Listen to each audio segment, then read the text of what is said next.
You do not want to start in a neighborhood like this.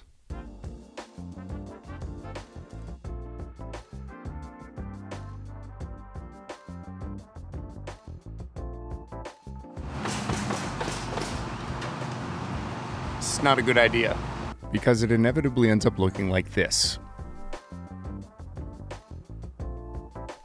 Even a neighborhood like this, where the houses were built in the 50s, 60s, you can still run into some more major mechanical problems that can get expensive.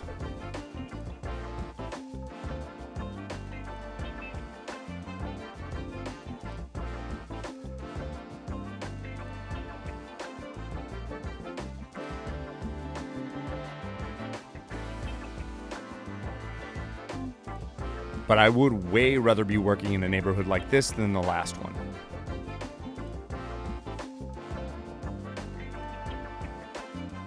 Now we're talking.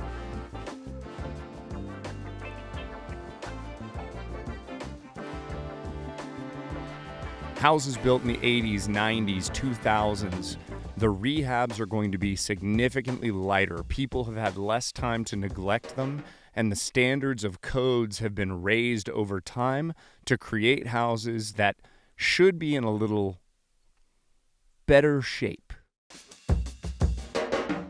This video is brought to you by Nashville Money Guys. It's a company that I'm a part owner of. We're a hard money lending company based out of Nashville, Tennessee. If you are new and you are looking to flip a house, often finding money is an extremely difficult and intimidating part of it. And if you find a good deal, we've got you covered. Check us out at NashvilleMoneyGuys.com. Welcome to the podcast portion of the show in my barn. If you hear weird noises, it's the horses that are behind me currently being fed. Zillow is your best friend and your worst nightmare because like the Zestimates are terrible, but the public resource that is Zillow is actually pretty handy for what I'm about to talk about. Is it the best thing? No, but it's something that most people within the real estate, like investing, interested investor space kind of understands what Zillow is. So that's why we're going to use Zillow. The goal is to essentially outline your target areas in the listings inside of Zillow. So you go into the sections that it says houses for sale, you can click on those and it will tell you the age of the homes. Then what you're essentially doing is creating a boundary map around these areas that you want to start farming. In our old office, we had a huge map of the Nashville metro area that was hung up on the wall that was kind of a plastic type map. And we could literally draw on that with whiteboard erase markers. We had our target areas circled. That seems old school now, very analog in a digital world. So if you're better with computers, you can identify those things digitally on the computer. The goal is to create as many target areas within like 30 minutes of where you live as possible. If you live in a big city, or you live in a relatively major metropolitan area, this is not going to be difficult. You're going to find a lot of places that fit these parameters. The key is that 30-minute mark from your house, because if you get a rehab, doing them 2 hours away is much more difficult than doing them in your backyard. That's why that 30-minute metric is a pretty good benchmark to go off of. So once you've determined your target areas, now you have to start farming those areas. So here's 4 different things that you can do within those target areas once you've identified them. I'm going to get stung by a wasp, I'm positive.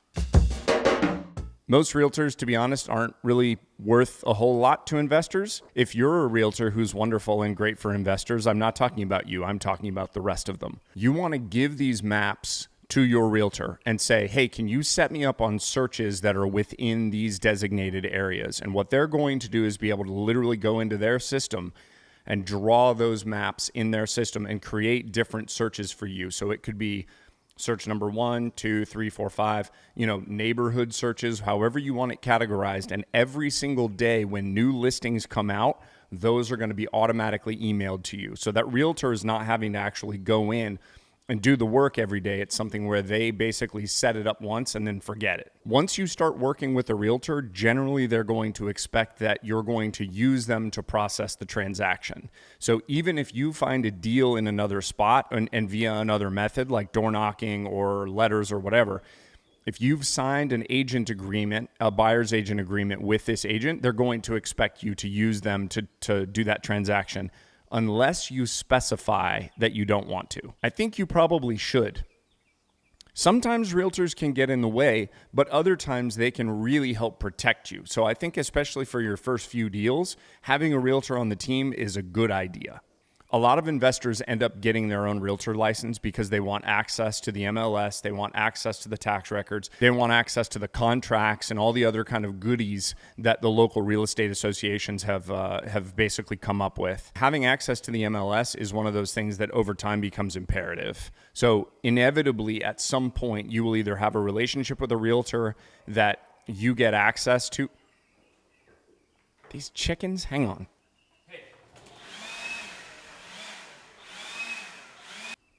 Yeah, I just leaf blowered my chickens.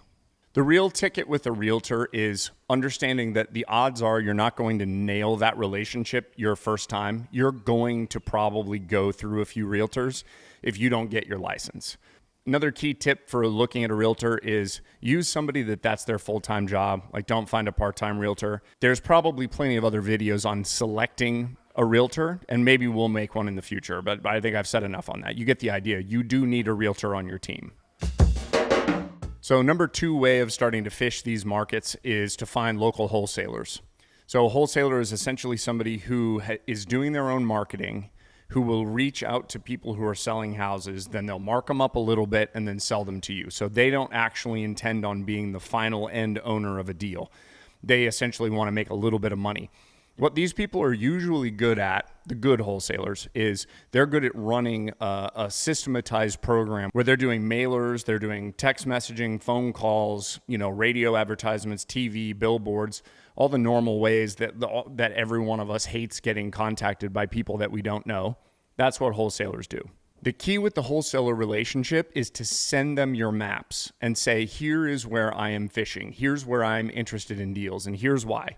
They're not going to pay attention to your maps. They're not going to care. But what it's going to tell them is that you're serious. They're going to look at those and know this person knows what they're looking for and where they want these deals. So I will now make sure that I get them added to my system. Now, here's the key. Reach out to these wholesalers once a week.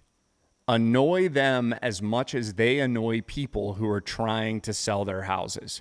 Text these people, email these people, and ask them if they're working anything. There is a chance that those relationships are able to mature in something where you become a first call for them, and that is a huge deal. It may take a while. It is a relationship that is worth cultivating, though, because a good wholesaler is worth their weight in gold. Now, I will say, wholesaling tends to be an entryway drug into real estate investing, and there's a lot of used car salesman-y type of people that are wholesalers. And if you're a wholesaler, I'm not talking about you. I'm sure you're one of the good ones. Wholesalers can be a little shady, and you definitely want to check the local and state regulations within your state, because there's some states that have very specific rules on wholesaling. And there's been more and more legislation that has been passed in the last few years. So even in the state of Tennessee, which is a fairly free state, there's definitely been stuff that has come up legislatively to try to protect sellers and all sorts of goodness that you probably should know about if you're going to be interacting with wholesalers.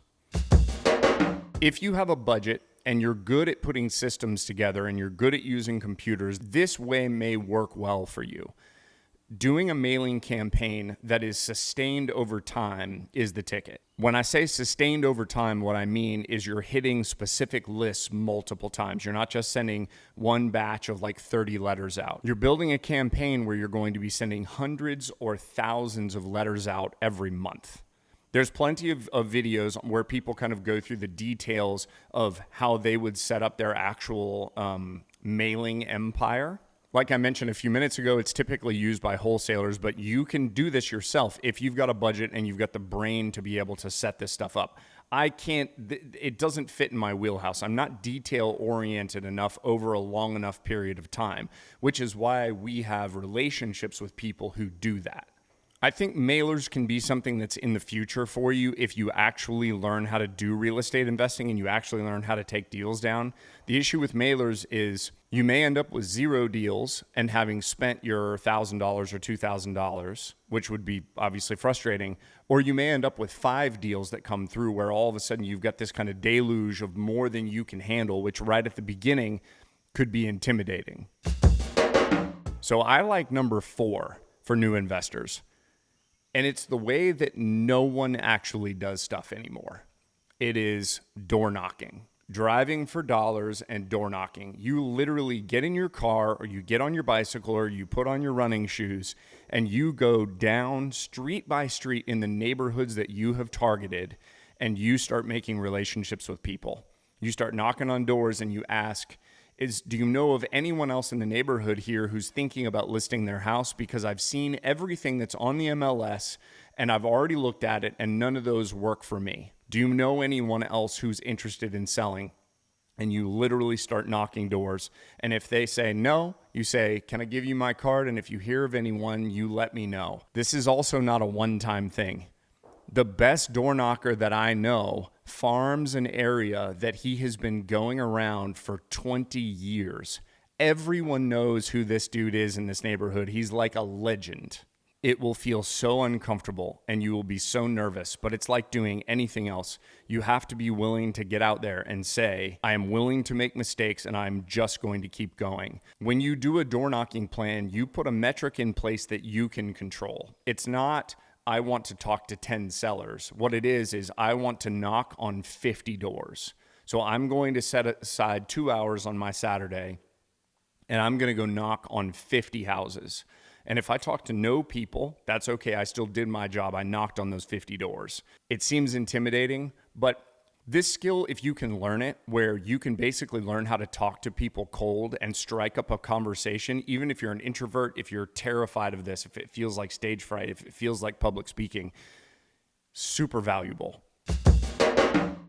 The last way is monitoring Craigslist and Facebook groups. And there's, I'm sure, plenty of other online resources. What you're looking for is for sale by owners or new listings that maybe your realtors are saying coming soon.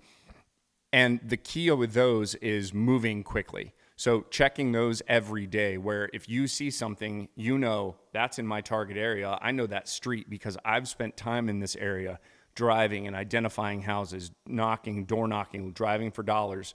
I've always wondered about that house because it's got a tarp on the roof or the grass is super long, but no one's ever been home. And here I am seeing it here about to go for sale.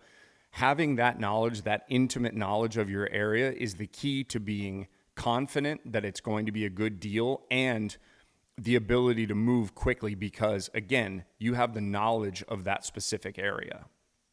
Plenty more videos to come. I will break down a lot of these sub-points further, finding a realtor, finding and talking to wholesalers, doing a driving for dollars example, doing a door knocking example. We're going to break this one video down into a bunch of different segments and go a lot deeper.